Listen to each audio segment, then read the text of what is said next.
Hi friends, welcome to all. This is Harshavardhan Reddy. So మనం part 1 వీడియోలో the Earth in the solar system గురించి discuss చేసాం కదా. So part 1 వీడియోలో గెలాక్సీ, అలాగే స్పేస్, అలాగే సోలార్ సిస్టంలో వన్ పార్ట్ అయిన సన్ గురించి డిస్కస్ చేసాము. మరి ఈ పార్ట్ 2 వీడియోలో అదే సోలార్ సిస్టంలో వన్ ఆఫ్ ద పార్ట్ అయిన ప్లానెట్స్, సబ్ ప్లానెట్స్ మరియు ఆస్ట్రాయిడ్స్ గురించి మనం ఇప్పుడు ఈ పార్ట్ 2 వీడియోలో డిస్కస్ చేద్దాము. సో మనకు ఈ ఎంటైర్ సోలార్ సిస్టంలో వచ్చేసి 9 ప్లానెట్స్ ఉన్నాయి. కానీ ఈ 9 ప్లానెట్స్లో ఒక ప్లానెట్ అయిన ప్లూటోని ప్రజెంట్ గ్రహంగా పరిగణించట్లేదు. దానిని ఒక ఉపగ్రహంగా మాత్రమే పరిగణిస్తున్నారు అని మనం పార్ట్ 1 వీడియోలో చెప్పుకున్నాము. So apart from this Pluto, so ప్లూటోను వదిలేస్తే మనకు ఇప్పుడు ప్రజెంట్ సోలార్ సిస్టంలో 8 ప్లానెట్స్ ఉన్నాయి. సో ఆ 8 ప్లానెట్స్ ఏందో మనం ఇప్పుడు తెలుసుకుందాము. ఫస్ట్ వన్ వచ్చేసి మెర్క్యూరీ. దీన్ని తెలుగులో వచ్చేసి బుధుడు అంటారు. సెకండ్ వచ్చేసి వెనస్. తెలుగులో వచ్చేసి శుక్రుడు అంటారు. థర్డ్ వన్ వచ్చేసి ఎర్త్, మనం ఉంటున్న గ్రహం. సో దీన్ని తెలుగులో భూమి అంటారు. ఫోర్త్ వన్ వచ్చేసి మార్స్, తెలుగులో కుజుడు అంటారు. ఫిఫ్త్ వన్ వచ్చేసి జూపిటర్, తెలుగులో వచ్చేసి గురుడు అంటారు. సిక్స్త్ వన్ వచ్చేసి సాటర్న్, తెలుగులో వచ్చేసి శని. సెవెంత్ వన్ వచ్చేసి యురేనస్, తెలుగులో వచ్చేసి వరుణుడు. ఎయిత్ వన్ వచ్చేసి నెప్ట్యూన్, తెలుగులో ఇంద్రుడు. సో ఇలా ప్రజెంట్ మనకి మేజర్గా 8 ప్లానెట్స్ ఉన్నాయి. ఫస్ట్ వన్ వచ్చేసి Mercury, Venus, Earth, Mars, Jupiter, Saturn, Uranus, Neptune. తెలుగులో అయితే బుధుడు, శుక్రుడు, భూమి, కుజుడు, గురుడు, శని, వరుణుడు, ఇంద్రుడు. సో ఇలా మొత్తము ఈ 8 గ్రహాలు ఉన్నాయి. మరి ఈ 8 ప్లానెట్స్ని ఎర్త్ను బేస్ చేసుకొని 2 పార్ట్స్గా డివైడ్ చేశారు. ఎర్త్ను బేస్ చేసుకొని అది ఎలాగా అంటే inner planets, outer planets. So అవి ఎలాగో మనం ఇప్పుడు తెలుసుకుందాము. సో మొత్తం ఈ ఎంటైర్ సోలార్ సిస్టంలో ఉండే 8 ప్లానెట్స్ని 2 పార్ట్స్గా డివైడ్ చేశారు. అది వచ్చేసి first one inner planets, inner planets, అలాగే outer planets. So inner planets, outer planets అనేది ఎలా డివైడ్ చేస్తారంటే ఎర్త్ను బేస్గా చేసుకొని డివైడ్ చేస్తారు. సో ఎర్త్ను బేస్గా చేసుకున్నారు అంటే మనకు సపోజ్కి ఇది సోలార్ సిస్టంలో ఇక్కడ సన్ ఉన్నారు. ఈ పాయింట్ సన్ అనుకుంటే ఫస్ట్ ఆర్బిట్ వచ్చేసి ఈ ఆర్బిట్ చుట్టూ బుధుడు తిరుగుతూ ఉంటాడు. తర్వాత శుక్రుడు, భూమి, కుజుడు, గురుడు, శని, యురేనస్, నెప్ట్యూన్ అలా. సో మొత్తము ఈ సూర్యుని చుట్టూ ఒక దీర్ఘ వృత్తాకార కక్షలో మొత్తం గ్రహాలన్నీ తిరుగుతూ ఉంటాయి కదా. సో అలా తిరిగేటప్పుడు మనము ఇక్కడ ఈ థర్డ్ ఆర్బిట్లో ఉండే ఎర్త్, సో భూమి స్థానం వచ్చేసి మూడోది కదా, ఫస్ట్ బుధుడు, శుక్రుడు, భూమి. సో మనము ఈ భూమిని ఆధారంగా చేసుకొని ఈ భూమికి లోపల వైపు ఉండేవి అంటే బుధుడు, శుక్రుడిని వచ్చేసి ఇన్నర్ ప్లానెట్స్ అంటాము. మరి భూమికి బయట వైపు ఉండేటివి అంటే ఏమేమి వస్తాయి, కుజుడు, గురుడు, శని, యురేనస్, నెప్ట్యూన్, ఆ మొత్తం 5 గ్రహాన్ని అవుటర్ ప్లానెట్స్ అంటారు. So inner planets, outer planets. So outer planets అంటే ఏమేమి వస్తాయి, Mars, Jupiter, Saturn, Uranus, Neptune. So ఇలాగా ఇన్నర్ ప్లానెట్స్, అవుటర్ ప్లానెట్స్ దేన్ని బేస్ చేసుకొని డివైడ్ చేస్తారు, ఎర్త్ను బేస్ చేసుకొని డివైడ్ చేస్తారు. సో అలాగే ఈ 8 ప్లానెట్స్ని మరి అగైన్ వాటి యొక్క ఫిజికల్ ప్రాపర్టీస్ బేస్ చేసుకొని కూడా మరి 2 పార్ట్స్గా డివైడ్ చేస్తారు. సో మరి ఆ ఫిజికల్ ప్రాపర్టీస్ ఏంటి అనేది మనం ఇప్పుడు తెలుసుకున్నాం. సో ఆ ఫిజికల్ ప్రాపర్టీస్ని బేస్ చేసుకొని 2 పార్ట్స్ డివైడ్ చేస్తారని చెప్పాం కదా. సో ఫస్ట్ వచ్చేసి టెరిస్ట్రేషియల్ టెరెస్ట్రియల్ గ్రహాలు ఆర్ టెరెస్ట్రియల్ ప్లానెట్స్, ఇంగ్లీష్లో వచ్చేసి ప్లానెట్స్. సో టెరెస్ట్రియల్ గ్రహాలు. సెకండ్ వచ్చేసి జోవియస్ గ్రహాలు.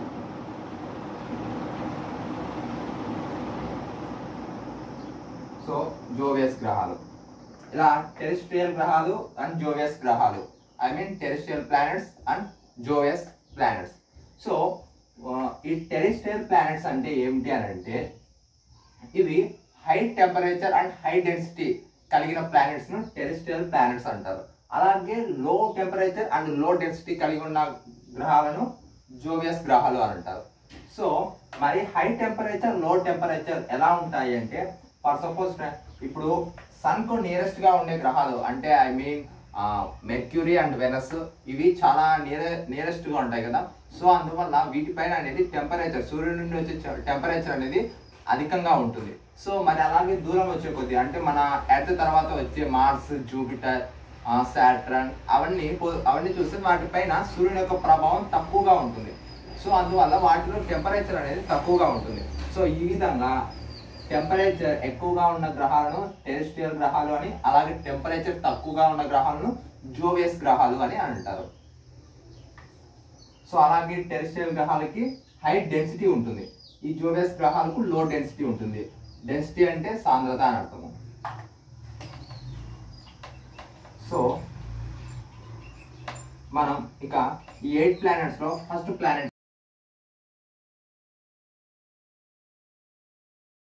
సో మనం మొదటగా ఈ 8 ప్లానెట్స్ లో మొదటి ప్లానెట్ అయిన మెర్క్యూరీ గురించి తెలుసుకుందాం. సో మెర్క్యూరీ అంటే తెలుగులో ఏమిటి? బుధుడు. సో ఆ బుధ గ్రహం గురించి తెలుసుకుందాం. సో ఈ మెర్క్యూరీ అనేది ఈ ఎంటైర్ సోలార్ సిస్టమ్ లో స్మాలెస్ట్ ప్లానెట్, అంటే మొత్తం గ్రహాలన్నింటితో పోల్చుకుంటే చాలా చిన్న గ్రహము మరియు సూర్యునికి అతి దగ్గరగా ఉన్న గ్రహము. సో ఈ మెర్క్యూరీ అనేది smallest planet and nearest planet. So అందువల్ల దీన్ని ఏమని పిలుస్తారు అని అంటే శాటిలైట్ ప్లానెట్ అని అంటారు. శాటిలైట్ ప్లానెట్ అని అంటారు దీన్ని, మెర్క్యూరీని. సో తెలుగులో వచ్చేసి అపోలో, ఇంగ్లీష్లో వచ్చేసి శాటిలైట్ ప్లానెట్ అంటారు, తెలుగులో వచ్చేసి అపోలో అని అంటారు. మరి దీనికి ఏమైనా సబ్ ప్లానెట్స్ ఉన్నాయా అంటే ఐ మీన్ ఉపగ్రహాలు ఏమైనా ఉన్నాయా అని అంటే ఎటువంటి ఉపగ్రహాలు లేవు. సో దీనికి ఎటువంటి ఉపగ్రహాలు లేవు. మరి అలాగే ప్రతి గ్రహానికి భ్రమణము, పరిభ్రమణము అనేది ఒకటి ఉంటుంది. సో భ్రమణము అంటే తన చుట్టూ తాను తిరగడము, పరిభ్రమణము అంటే తన చుట్టూ తాను తిరుగుతూ సూర్యుని చుట్టూ తిరగడము. సో దీని యొక్క బుధుడి యొక్క భ్రమణము చూసుకుంటే 58 డేస్, అంటే ఒకసారి తన చుట్టూ తాను తిరగడానికి 58 డేస్ పడుతుంది. మరి అదే సూర్యుని చుట్టూ తిరగడానికి దాదాపు 88 డేస్ పడుతుంది. సో మిగతా ప్లానెట్స్తో చూసుకుంటే వీటికి చాలా తక్కువ టైం పడుతుంది, ఎందుకంటే ఈ సూర్యుడికి నియరెస్ట్గా ఉంది కదా. సో నియరెస్ట్గా ఉన్నందువల్ల ఇది సూర్యుని చుట్టూ తిరగడానికి చాలా తక్కువ టైం పడుతుంది, 88 డేస్. అదే మనం ఎర్త్ చూసుకుంటే అంటే మన భూమి చూసుకుంటే దాదాపు తిరగడానికి 1 ఇయర్ పడుతుంది, 365 డేస్ పడుతుంది. మీకు తెలిసే ఉంటుంది మామూలుగా 365 1/4 365 రోజులు మరియు 1/4 డే ఎక్స్ట్రా పడుతుంది. కానీ ఇక్కడ మాత్రము ఓన్లీ 88 డేసే, ఎందుకంటే ఇది సూర్యునికి చాలా దగ్గరగా ఉంది కాబట్టి అంత తక్కువ సమయం పడుతుంది. సో ఈ బుధుడికి వచ్చేసి ఒక ప్రత్యేకమైన స్పెషాలిటీ ఉంది. ఆ స్పెషాలిటీ ఏమిటంటే ఈ బుధ గ్రహం అనేది ఎప్పుడు సూర్యునికి ఒకవైపు మాత్రమే ఉంటుంది. సపోజ్ ఇది సూర్యుడు అనుకోండి, ఇది బుధుడు. సో ఎప్పుడు అనేది ఈ పక్క భాగమే దీనికి సూర్యునికి ఎదురుగా ఉంటుంది, ఇటువైపు భాగం దీని బ్యాక్ సైడ్ భాగం ఎప్పుడు సూర్యునికి ఎదురుగా రాదు. సో అందువల్ల ఏమవుతుందంటే బుధ గ్రహ అంటే ఈ మెర్క్యూరీకి ఓన్లీ వన్ సైడ్ ఎప్పుడు అంటే మొత్తము ఎంటైర్ ఇయర్ మొత్తము 400 డిగ్రీ సెంటిగ్రేడ్ ఉంటుంది. ఏది సూర్యుడికి ఏ భాగం అయితే ఎదురుగా ఉంటుందో ఆ భాగము మొత్తం ఎంటైర్ ఇయర్ అంతా 400 డిగ్రీ సెంటిగ్రేడ్ ఉంటుంది. మరి బ్యాక్ సైడ్ అంటే ఆ సూర్యుని వెలుతురు పడని భాగంలో -200 డిగ్రీ సెంటిగ్రేడ్ ఉంటుంది. సో మిగతా ఏ గ్రహాలకు ఈ స్పెషాలిటీ లేదు. మిగతా అన్ని గ్రహాలకి మొత్తం అన్ని వైపులా సూర్యకాంతి పడుతుంది, అంటే ఐ మీన్ అవి రొటేషన్ అవుతూ ఉంటాయి కాబట్టి సో 2 వైప్స్ సూర్యరశ్మి అనేది పడుతుంది. కానీ ఈ మెర్క్యూరీకి మాత్రము ఓన్లీ 1 సైడ్ మాత్రమే ఎప్పుడు సూర్యునికి ఎదురుగా ఉంటుంది కాబట్టి ఆ భాగం వచ్చేసి 400 డిగ్రీ సెంటీగ్రేడ్ ఉంటుంది. బ్యాక్ సైడ్ వచ్చేసి -200 డిగ్రీ సెంటీగ్రేడ్ హీట్ అనేది ఉంటుంది. సో మరి ఈ మెర్క్యూరీ గురించి మనకు ఇన్ని విషయాలు ఎలా తెలిసాయి అని అంటే నాసా పంపిన మెరైనర్ 10 అనే ఒక శాటిలైట్ ద్వారా. సో దీన్ని నాసా పంపించింది. సో ఆ శాటిలైట్ పేరు ఏం పేరు అంటే మెరైనర్ 10. ఇది ఇంపార్టెంట్. సో మెరైనర్ 10 అనే శాటిలైట్ని ఈ మెర్క్యూరీ దగ్గరికి నాసా పంపించింది. సో అది చేసిన పరిశోధన వల్లే మనకు ఇప్పుడు ఈ మెర్క్యూరీ గురించి ఎన్ని విషయాలు తెలిసాయి. దీనిని వచ్చేసి రోమన్లు వ్యాపార దేవతగా పిలుస్తారు. రోమన్లు దీనిని వ్యాపార దేవత అని పిలుస్తారు. వ్యాపార దేవత ఎవరు పిలుస్తారు? రోమన్లు. సో ఇది మొత్తము ఎంటైర్ మెర్క్యూరీ గురించి. మరి ఒకసారి బ్రీఫ్గా చెప్పుకుంటూ వస్తారు చూడండి. ఇది బుధుడు అనేది అంటే మెర్క్యూరీ అనేది మొత్తం ఎంటైర్ సోలార్ సిస్టంలో అతి చిన్న ప్లానెట్ మరియు అతి దగ్గరగా ఉన్న గ్రహము అంటే smallest planet and nearest planet. అలాగే దీనిని ఇంగ్లీష్లో వచ్చేసి ఏమని పిలుస్తారంటే శాటిలైట్ ప్లానెట్ అంటారు. అలాగే తెలుగులో వచ్చేసి అపోలో అని అంటారు. దీనికి ఎటువంటి ఉపగ్రహాలు అయితే లేవు. మరి దీని యొక్క భ్రమణ కాలం వచ్చేసి అంటే తన చుట్టూ తాను తిరగడానికి 55 రోజులు పడుతుంది. మరి సూర్యుని చుట్టూ తిరగడానికి 25 రోజులు పడుతుంది. అలాగే దీనికి ఉండే ఒకే ఒక స్పెషాలిటీ ఏమిటి అని అంటే ఇది ఎప్పుడు కూడా సూర్యునికి ఒకవైపు భాగం మాత్రమే ఎదురుగా ఉంటుంది. బ్యాక్ సైడ్ అనేది సూర్యుని వెళ్తారో పడదు. అందువల్ల ఎప్పుడు ఎదురుగా ఉండే భాగంలో 400 డిగ్రీ సెంటీగ్రేడ్ టెంపరేచర్ ఉంటే బ్యాక్ సైడ్లో -200 డిగ్రీ సెంటీగ్రేడ్ ఉంటుంది. సో అలాగే దీనికి వచ్చేసి దీనిపైన పరిశోధన చేయడానికి నాసా పంపిన శాటిలైట్ పేరు మెరైనర్ 10. అలాగే దీన్ని వ్యాపార దేవత అని పిలుస్తారు. ఎవరు పిలుస్తారు అంటే రోమన్లు. సో ఇది మొత్తము మనకి మెర్క్యూరీ గురించి. సరే, మరి మెర్క్యూరీ అయిపోయినాక నెక్స్ట్ ప్లానెట్ ఏముంటుంది? వెనస్.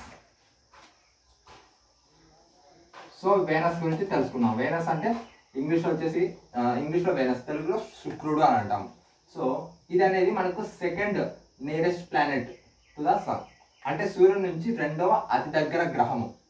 సో అలాగే ఇది అతి ప్రకాశవంతమైన గ్రహము అంటే ఇది ఎక్కువ ప్రకాశవంతంగా మనకి కనబడుతూ ఉంటుంది. అలా కనపడడానికి రీజన్ ఏందో కూడా నేను తర్వాత చెప్తాను.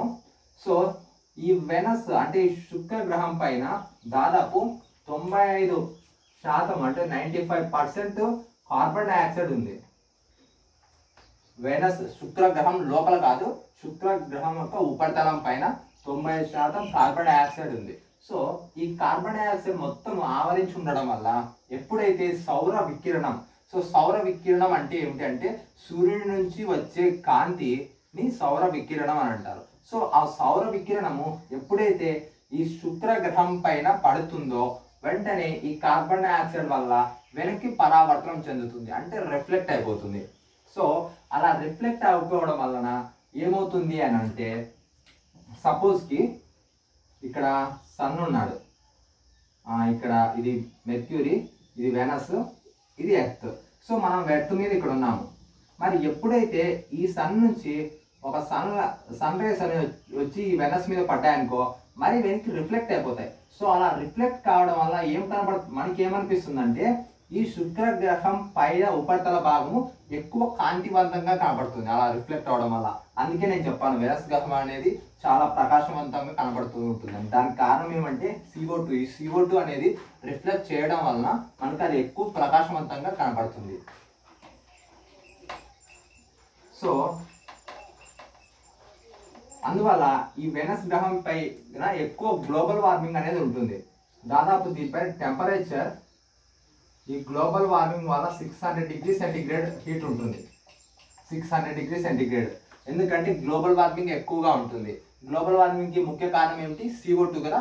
సో అందువల్ల ఇక్కడ 600 డిగ్రీ టెంపరేచర్ ఉంటుంది.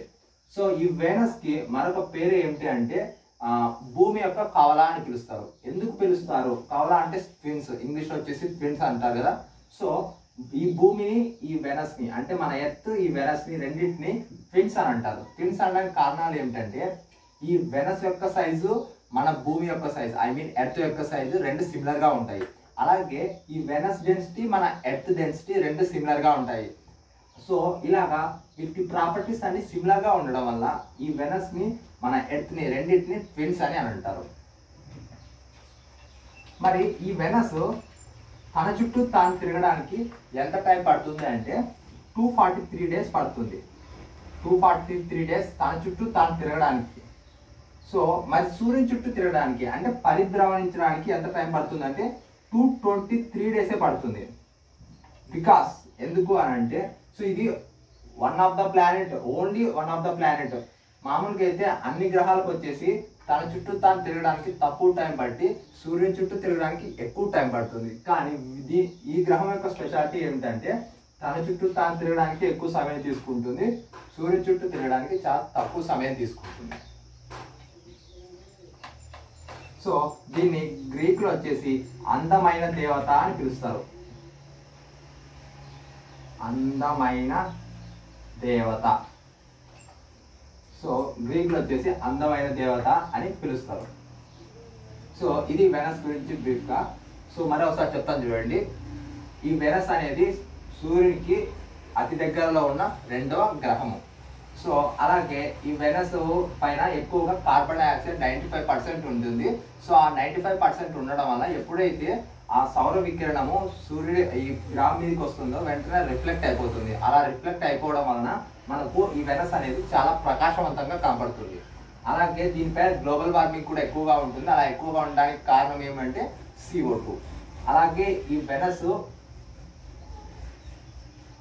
వెనస్ను వచ్చేసి గ్రీకులు అందమైన దేవత అని పిలుస్తారు. అలాగే వెనస్ మన ఎర్త్కి ట్విన్స్ అని కూడా చెప్పుకుంటారు. ఎందుకంటే వీటి డెన్సిటీను సైజు మొత్తం అన్ని సిమిలర్గా ఉండడం వల్ల. సో ఇది వెనస్ గురించి. సో నెక్స్ట్ వచ్చేసి Earth. So third planet, sun నుంచి థర్డ్ ప్లానెట్ ఏమిటంటే ఎర్త్ కదా. So Earth. సో ఎర్త్ను తెలుగులో ఏమేమి పిలుస్తారంటే జీవగ్రహము అంటారు, జలయుత గ్రహము అంటారు, అలాగే నీలి గ్రహము అని అంటారు. సో జీవగ్రహము అని ఎందుకు అంటారంటే మొత్తం ఈ ఎంటైర్ సోలార్ సిస్టంలో ఉండే 8 ప్లానెట్స్లో జీవం ఎక్కడైనా ఉందా అని అంటే అది ఓన్లీ మన భూమిపైనే ఉంది అని ఇప్పటి వరకు నిర్ధారణ అయింది. ఒకవేళ వేరే గ్రహాలలో కూడా ఉండొచ్చు, కానీ ఇప్పటి వరకు అయితే నిర్ధారణ అవ్వలేదు. ఇప్పటి వరకు జీవం ఉండేది ఓన్లీ ఎర్త్ పైన ఒకటే ఉందని తెలియడం వల్ల సో దీన్ని జీవగ్రహం అంటారు.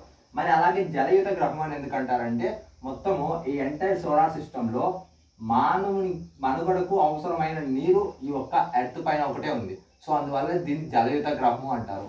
మరి నీలి గ్రహము అని ఎందుకు అంటారు అంటే సో మన భూమి పైన మొత్తము దాదాపు వాటర్ వచ్చేసి 3/4 ఆక్రమించి ఉంది. అంటే ఓన్లీ 1/4 మనకి నేల ఉండేది, మిగతా 3/4 వాటర్ ఉంది. అది ఎలాగా సముద్రాలలో ఉంది, నదులలో ఉంది. సో అలాగ మొత్తము దాదాపు 3/4 వాటరే ఉంది. సో మనం ఎప్పుడైతే స్పేస్లోకి వెళ్ళి మన ఎర్త్ని అబ్జర్వ్ చేస్తే మొత్తం అది ఏం కనబడుతుంది అంటే మనకి బ్లూ కలర్లోనే కనబడుతుంది. ఇప్పుడు సీ ఎలా ఉంటుంది మనకి దూరం నుంచి చూడడానికి, సో నీలి రంగులో ఉంటుంది.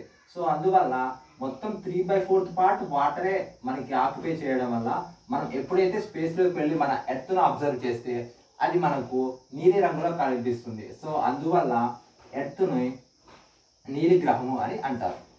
సో మన ఎర్త్ మరి ఎప్పుడు ఏర్పడింది, ఎలా ఏర్పడింది అనేది మనం ముఖ్యంగా తెలుసుకోవాల్సిన విషయము. సో మన ఎర్త్ అనేది దాదాపు 450 crores years బ్యాక్ ఏర్పడింది. అంటే 450 కోట్ల సంవత్సరాల క్రితం ఏర్పడింది. అది ఎట్లా ఏర్పడిందంటే ఇంతకుముందు మీకు చెప్పాను. మొట్టమొదట నెబ్యులా అనే పదార్థంలో నుంచి నక్షత్రాలు ఏర్పడతాయని చెప్పాను. మరి ఆ నెబ్యులా పై భాగము ఉబ్బెత్తుగా ఉంటుంది కదా. సో ఆ ఉబ్బెత్తు భాగం నుంచి కొంత పదార్థం అనేది విడిపోతుంది. సో అలా విడిపోయినప్పుడు నక్షత్రం అనేది ఏర్పడుతుంది. నక్షత్రంతో పాటు కొంత పదార్థము బయటికి విడిపోతుంది. సో అలా విడిపోయిన పదార్థము ఆ నక్షత్రం చుట్టూ తిరుగుతూ కొద్ది రోజులకు చల్లబడి ఘనీభవిస్తుంది. సో అలా ఘనీభవించిన తర్వాత మన సూర్యుని వల్ల కూడా ఏర్పడిన ఈ గ్రహాలే మొత్తం 8 గ్రహాలు. సో అలా ఘనీభవించిన పదార్థాలలో ఒకటి వచ్చేసి మన భూమి. సో ఈ భూమి మొదటగా అనేది చాలా హై టెంపరేచర్ని కలిగి ఉండేది. నియర్లీ 1,72,000 డిగ్రీ సెంటీగ్రేడ్ మొట్టమొదట మన భూమి ఏర్పడినప్పుడు ఇంత టెంపరేచర్ ఉండేది. మరి ఇంత టెంపరేచరు ప్రజెంట్ వచ్చేసి భూమి యొక్క సగటు ఉష్ణోగ్రత ఎంత అంటే 14.5 డిగ్రీ సెంటీగ్రేడ్. మరి ఇంత టెంపరేచర్ నుంచి ఇంత టెంపరేచర్కు ఎలా వచ్చింది అని అంటే, ఫస్ట్ ఆఫ్ ఆల్ మనకు భూమి ఏర్పడినప్పుడు ఎక్కువగా అగ్నిపర్వతాల విస్ఫోటనం అనేది ఎక్కువగా జరుగుతూ ఉండేది. సో ఎక్కువగా లావా అంతా భూమిపైన ప్రవహిస్తూ ఉండేది. మరి ఈ ఎర్త్ టెంపరేచర్ 1,72,000 డిగ్రీ సెంటీగ్రేడ్ అని చెప్పుకున్నాము. మరి బయట స్పేస్లో చూసుకుంటే అక్కడ టెంపరేచర్ వచ్చేసి -డిగ్రీస్లో ఉండేది. సో ఇలా ఈ -డిగ్రీస్ చుట్టూ ఉన్న ప్రాంతం అంతా -డిగ్రీలో ఉండడం వల్ల ఏమైందంటే కొన్ని వందల కోట్ల సంవత్సరాల కాలంలో భూమి అనేది మెల్లమెల్లగా చల్లబడుతూ వచ్చింది. సో అలా చల్లబడుతూ వచ్చే క్రమంలో ఏమైందంటే, సో బయట విశ్వంలో నుంచి అనేక రకాలైన ఆస్ట్రాయిడ్స్ వచ్చి భూమిని ఢీకొడుతూ ఉండేవి. సో అలా ఢీకొట్టే క్రమంలో ఆ ఆస్ట్రాయిడ్స్లో కొంత భాగం అనేది నీరు ఉండేది. సో ఆ నీరు అనేది భూమిపైకి మెల్లమెల్లగా రావడం మొదలుపెట్టింది. సో అలా వచ్చిన నీరు మరి భూమిపైన ఉండే ఎక్కువ హీట్కి మరి ఎవాపరేట్ అయ్యి అంటే ఆవిరి రూపంలో మరి మేఘాలుగా మారింది. సో అలా మేఘాలుగా మారిన నీరు మరి వర్షంగా కురిసి భూమి అనేది మెల్లమెల్లగా చల్లబడుతూ వచ్చింది. సో అలా కొన్ని వందల కోట్ల సంవత్సరాలు ఇలా ఈ ప్రక్రియ జరగడం వల్ల సో భూమిపైకి వచ్చిన నీరు ఎవాపరేట్ అయ్యి మరీ వర్షాలుగా పడడము. సో అలా మొత్తం ఈ సైకిల్ అనేది జరుగుతూ ఉండడం వల్ల మనకి ప్రజెంట్ చూస్తున్న సముద్రాలు, నదులు ఇవన్నీ ఏర్పడడం జరిగింది. సో ఇలాగా భూమి అనేది 450 కోట్ల సంవత్సరాల క్రితం ఏర్పడింది. సో మొట్టమొదటిగా భూమి, మనం ఇక్కడ ఇంకో విషయం తెలుసుకోవాల్సి ఉంటుంది. మొట్టమొదటిగా భూమి ఏర్పడినప్పుడు భూమి అనేది స్ట్రైట్గానే తిరుగుతుంది. ఇప్పుడు ప్రజెంట్ అయితే 23.5 డిగ్రీస్ కొంచెం వంగి తిరుగుతుంది అని చెప్పుకుంటాము. మరి 23.5 డిగ్రీస్ ఎందుకు వంగి తిరుగుతుంది అని అంటే, మొట్టమొదటిగా భూమి ఏర్పడినప్పుడు అది స్ట్రైట్గానే ఉండి తిరుగుతూ ఉంది. కానీ ఇప్పుడు మన భూమి తర్వాత నెక్స్ట్ ఉండే గ్రహం ఏది? మార్స్ కదా. సో ఒకసారి వచ్చేసి ఏమైందంటే మార్స్ గ్రహం వచ్చేసి ఈ భూమిని ఢీకొట్టింది. ఇప్పుడు మొత్తం గ్రహాలన్నీ వాటి కక్షలో సక్రమంగా తిరుగుతున్నాయి. కానీ ఫస్ట్ ఏర్పడినప్పుడు మొత్తం ఈ గ్రహాలన్నీ ఏర్పడినప్పుడు అవి కరెక్ట్గా వాటి కక్షలో తిరిగేటి కావు. బికాస్ ఆఫ్ గ్రావిటేషనల్ ఫోర్స్ అలా ఉండేది. సో ఎప్పుడైతే ఈ మార్స్ గ్రహం మన ఎర్త్ను వచ్చేసి ఢీకొట్టిందో వెంటనే ఏమైందంటే ఈ భూమి అనేది 23.5 డిగ్రీస్ అనేది బెండ్ అయింది. సో అప్పటి నుంచి భూమి అనేది 23.5 డిగ్రీలు వంగి తిరుగుతూ ఉంది. సో ఎప్పుడైతే ఆ మార్స్ వచ్చేసి మన ఎర్త్ను ఢీకొట్టిందో అప్పుడు ఎర్త్ యొక్క కొంచెం భాగం అనేది సపరేట్ అయిపోయింది. సో అలా సపరేట్ అయిపోయి ఆ భాగం వచ్చేసి చంద్రుడిగా ఏర్పడింది. ఇప్పుడు మనం మూన్ అని చెప్పుకుంటున్నాం కదా. సో ఆ మూన్ ఎలా ఏర్పడింది అంటే ఎర్త్ నుంచి కొంచెం భాగం డివైడ్ అయిపోయింది. సో ఆ భాగమే మూన్ అని మనం ఇప్పుడు చెప్పుకుంటున్నాము. సో ప్రజెంట్ అప్పట్లో ఈ చంద్రుడు భూమికి దాదాపు 22,000 కిలోమీటర్ల దూరంలోనే ఉండేవాడు. కానీ ప్రతి సంవత్సరానికి ఒకసారి ఈ చంద్రుడు అనేది 1 సెంటీమీటర్ దూరం పెరుగుతూ పోతూ ఇప్పుడు దాదాపు చంద్రుడు వచ్చేసి నియర్లీ 3 lakhs కిలోమీటర్స్ దూరంలో ఉన్నాడు. సో ఒక్కో సెంటీమీటర్ పెరుగుతూ ఇంకా కొద్ది సంవత్సరాలకు అంటే ఇంకా కొన్ని వందల కోట్ల సంవత్సరాలకు చంద్రుడు అనేది భూమి నుంచి ఇంకా దూరం పెరిగిపోయి మన భూమికి ఉండే గ్రావిటేషనల్ ఫోర్స్ అంటే భూమికి ఆకర్షించే గుణం ఉంటుంది కదా. సో ఈ ఆకర్షించే గుణము నుంచి ఇంకా దూరం వెళ్ళిపోవడం వలన భూమి యొక్క గురుత్వాకర్షణ శక్తికి అందకోకుండా వెళ్ళిపోతాడు. సో అప్పుడు ఏమవుతుంది అని అంటే చంద్రుడు ఇప్పటి వరకు భూమి చుట్టూ తిరుగుతున్నాడు. అప్పుడు భూమి చుట్టూ తిరగకోకుండా సూర్యుని చుట్టూ తిరుగుతూ ఒక గ్రహంగా చెప్పుకునే అవకాశము ఉంది. ఈ చంద్రుడు మనకి భూమికి దగ్గరగా ఉండడం వల్లే ఏమవుతుంది అంటే మనకు భూమి పైన ఉండే సముద్రాలలో ఆటుపోట్లు అంటే మనకి అలలు వస్తుంటాయి కదా. సో మొదట భూమి ఏర్పడినప్పుడు అయితే చంద్రుడు చాలా దగ్గరగా ఉన్నాడు, 22,000 కిలోమీటర్స్ దూరంలోనే ఉన్నాడని చెప్పుకున్నాం. సో అప్పుడు ఏమైందంటే సముద్రంలో అలలు అనేది చాలా ఎత్తుకు ఎగిసిపడేది. కానీ వచ్చే కొద్ది చంద్రుడి దూరం పెరగడం వల్ల సముద్రంలో యొక్క అలల తీవ్రత కూడా తగ్గుతూ వస్తూ ఉంది.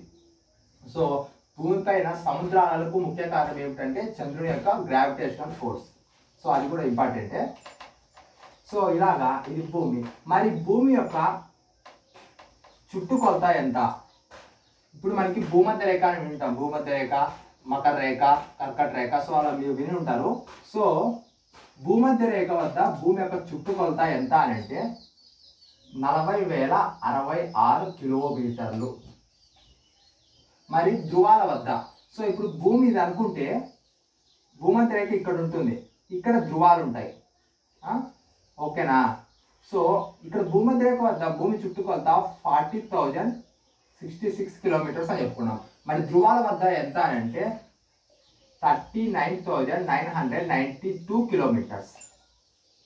భూమధ్య రేఖ వద్ద అయితే 40,066 కిలోమీటర్లు, ధ్రువాల వద్ద 39,992 కిలోమీటర్లు. ఇది భూమి యొక్క చుట్టుకొలత. మరి వ్యాసార్థం ఎంత, వ్యాసం ఎంత? సో ఫస్ట్ వ్యాసం తెలుసుకున్నాం. వ్యాసం తెలుసుకుంటే ఆటోమేటిక్గా వ్యాసార్థము హాఫ్ ఆఫ్ ద పార్టే కదా. సో వ్యాసం అనేది తెలుసుకుంటే మనకు వ్యాసార్థం తెలిసిపోతుంది. సో మరి భూమి యొక్క వ్యాసము భూమధ్య రేఖ వద్ద ఎంత అనంటే 12,666.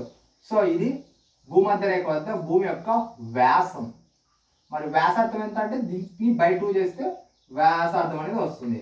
సో భూమధ్య రేఖ వద్ద భూమి యొక్క వ్యాసము 12,666 కిలోమీటర్లు. మరి ధ్రువాల వద్ద భూమి వ్యాసం ఎంత అంటే 12,072 కిలోమీటర్లు. సో ఇలాగా భూమధ్య రేఖ వద్ద భూమి వ్యాసం ఎంత అంటే 12,666 కిలోమీటర్లు, అలాగే ధ్రువాల వద్ద 12,072 కిలోమీటర్లు. మరి అదే చుట్టుకొలత వచ్చేసి 40,066 కిలోమీటర్లు, ధ్రువాల వద్ద అయితే 39,992 కిలోమీటర్లు. సో ఇది చుట్టుకొలతను మరియు వ్యాసం. మరి భూమి యొక్క షేప్ని ఏమంటారు అంటే జిమాయిడ్ అని అంటారు.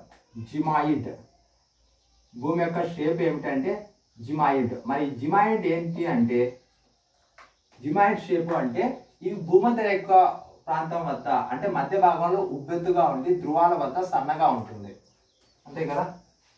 సో ఇలా ఉంటుంది కదా భూమధ్య రేఖ వద్ద ఉబ్బెత్తుగా ఉంటుంది ఈ భాగం అనేది సన్నగా ఉంటుంది. సో అందువల్ల ఈ షేప్ని వచ్చేసి జిమాయిడ్ షేప్ అని అంటారు. మరి భూమి అనేది ఎర్త్ అనేది సూర్యుని చుట్టూ పరిభ్రమిస్తూ ఉంటుంది, అంటే రివోల్ట్ అవుతూ ఉంటుంది. సో అలా అయ్యేటప్పుడు ఫర్ సపోజ్ ఇప్పుడు ఇది సన్ అనుకోండి, భూమి యొక్క కక్ష ఎలా ఉంటుంది, ఇలా దీర్ఘ వృత్తాకార కక్షలో ఉంటుంది. అది కొంచెం రాంగ్ కాలేదు.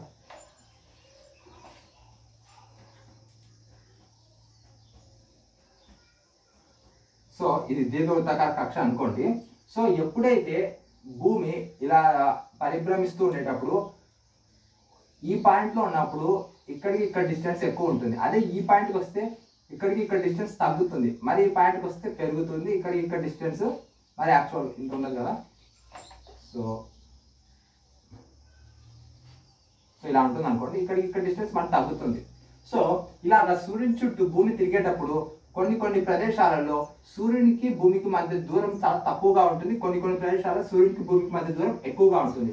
సో మరి ఇలా తక్కువగా ఎక్కువగా ఉండే ప్లేసెస్ని ఏమంటారు అంటే తెలుగులో పరిహేలి, అపహేలి అని అంటారు, ఓకేనా. పరిహేలి, అపహేలి. సో మరి పరిహేలి అంటే ఏమిటి, అపహేలి అంటే ఏమిటంటే పరిహేలి అంటే సూర్యునికి భూమికి మధ్య దూరము చాలా తక్కువగా ఉంటే దాన్ని పరిహేలి అంటారు.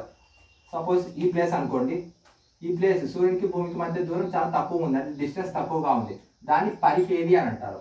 సో అప్పుడు ఏమవుతుందంటే సూర్యునికి భూమి దగ్గరగా రావడం వల్ల టెంపరేచర్ అనేది, ఉష్ణోగ్రత అనేది భూమిపైన ఎక్కువగా ఉంటుంది. సో ఎందుకంటే సూర్యుని యొక్క కిరణాల తీవ్రత ఎక్కువగా పడుతుంది కదా భూమిపైన. సో అందుకే ఈ పరిహేలి సమయంలో ఏమవుతుంది అని అంటే మొత్తం టెంపరేచర్ అంతా భూమిపైన ఎక్కువగా ఉంటుంది. సో ఈ పరిహేలి ఎప్పుడు ఏర్పడుతుంది అంటే జనవరి 4th నుంచి స్టార్ట్ అవుతుంది. సో భూమి జనవరి 4th ఈ పరిహేలి అనే ప్రదేశంలోకి వస్తుంది, అంటే సూర్యునికి భూమికి మధ్య దూరం చాలా తక్కువగా ఉంటుంది జనవరి 4th నుంచి. సో అంతే కదా, మనకి జనవరి 4th అంటే ఇంకా ఫిబ్రవరి, మార్చి ఇదంతా మొత్తము మనకి ఎండలు ఎక్కువగా ఉంటాయి. కారణం ఏమిటి అని అంటే సూర్యునికి భూమికి మధ్య డిస్టెన్స్ చాలా తక్కువగా ఉంటుంది. సో అలాగే అపహేలి అంటే ఏమిటి అంటే సూర్యునికి భూమికి మధ్య డిస్టెన్స్ చాలా ఎక్కువగా ఉండడం.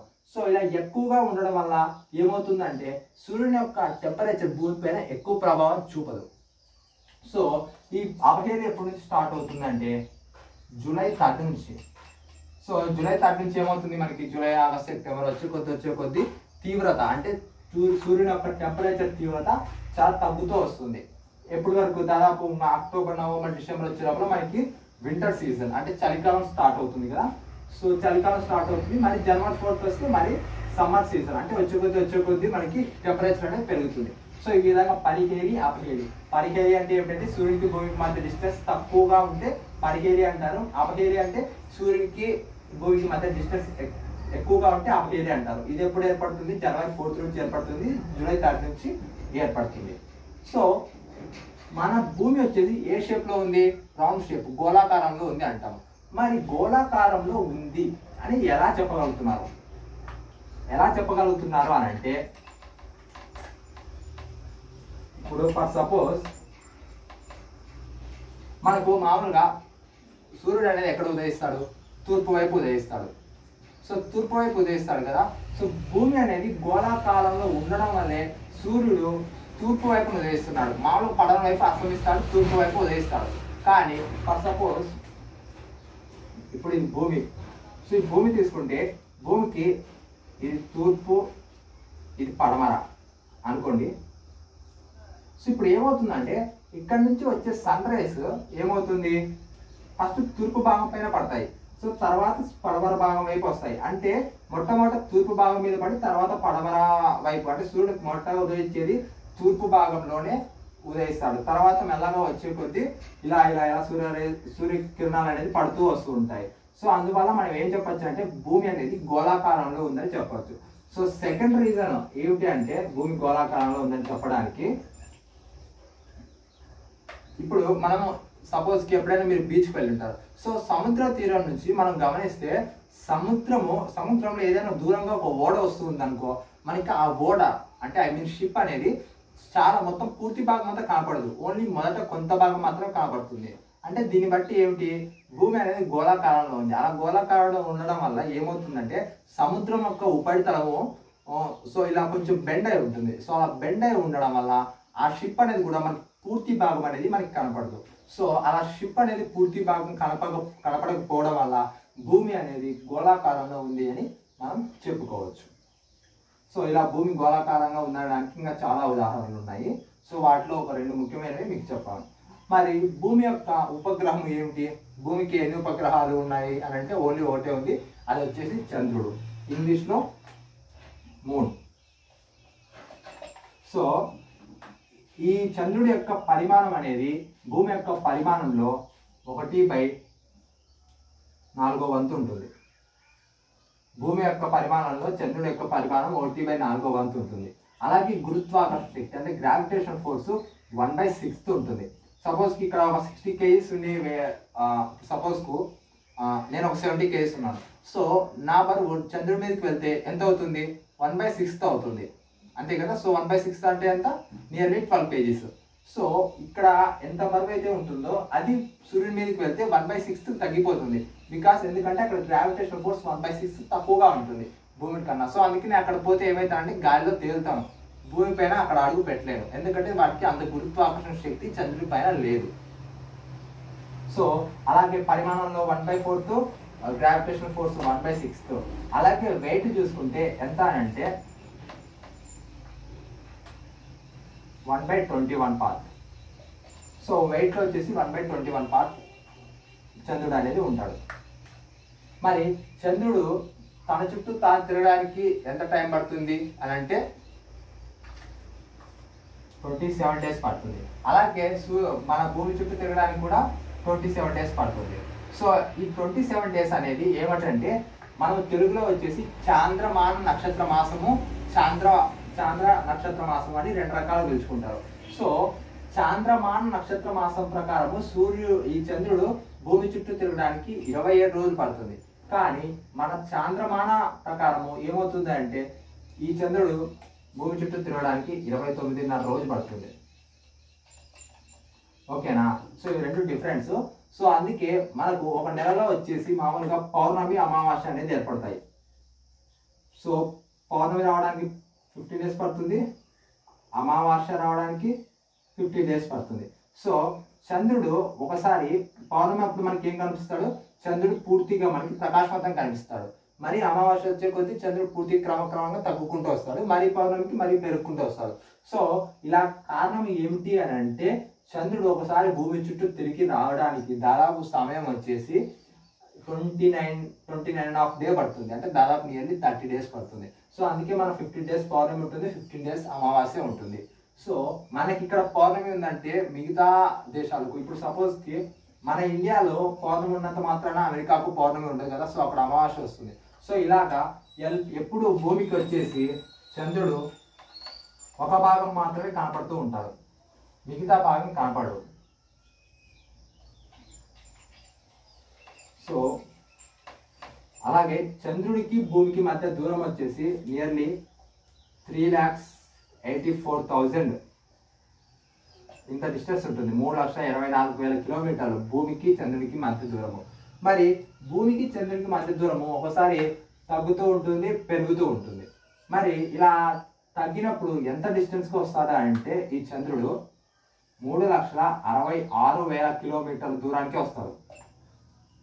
సో దీన్ని ఏమంటారంటే పెరిజియన్ అంటారు. సూర్యుడికి భూమికి చంద్రుడికి మధ్య దూరం అనేది తక్కువగా ఉండే దాన్ని ఏమంటారంటే పెరిజియన్ అంటారు. ఆ దూరం ఎంత ఉంటుందంటే 3,66,000 కిలోమీటర్లు. అలాగే చంద్రుడికి భూమికి మధ్య దూరం అనేది చాలా ఎక్కువగా ఉంటుంది. సో అలాంటి దాన్ని అపోజీ అని అంటారు.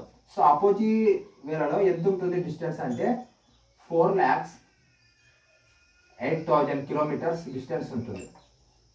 సో దీని ఏమంటారు అపోజీ, పెరిజీ, అపోజీ. పెరిజీ అంటే చంద్రుడికి భూమికి మధ్య డిస్టెన్స్ చాలా తక్కువగా ఉండడము, మరి అపోజీ అంటే డిస్టెన్స్ ఎక్కువగా ఉండడము. మీకు ఇంకోటి ఎర్త్ విషయంలో ఒక పాయింట్ చెప్పడం మర్చిపోయాను.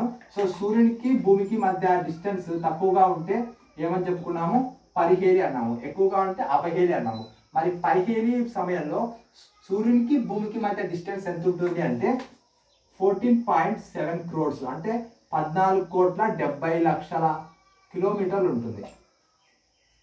సో సూర్యునికి భూమికి మధ్య చాలా తక్కువ డిస్టెన్స్ ఉంటుంది, ఆ డిస్టెన్స్ ఏమన్నాము పరిహేలి అన్నాము. మరి ఆ పరిహేలి సమయంలో సూర్యునికి భూమికి మధ్య దూరము 14,70,00,000 కిలోమీటర్లు ఉంటుంది.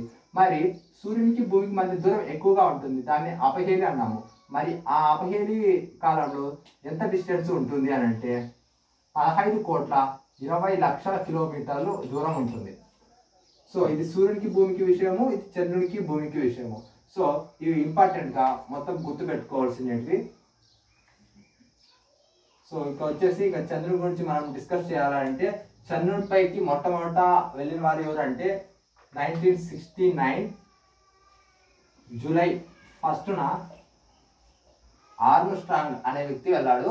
అది అమెరికా యొక్క నౌక ఏమిటి అని అంటే అపోలో 11. అపోలో 11 అనే నౌక ద్వారా 1969 జూలై 1న మొట్టమొదట చంద్రుడిపైకి వెళ్ళడం జరిగింది. సో ఇది మొత్తము బ్రీఫ్గా చంద్రుడి గురించి. సో మనం నెక్స్ట్ పార్ట్లో మిగతా ప్లానెట్స్ ఉన్నాయి కదా, సో మెర్క్యూరీ, వెనస్, ఎర్త్ గురించి మనం ఇప్పుడు డిస్కస్ చేసాము. నెక్స్ట్ ప్లానెట్స్ అయినా Mars, Jupiter, Saturn, Uranus, Neptune వాటి గురించి మనము నెక్స్ట్ పార్ట్లో డిస్కస్ చేద్దాము. Thank you.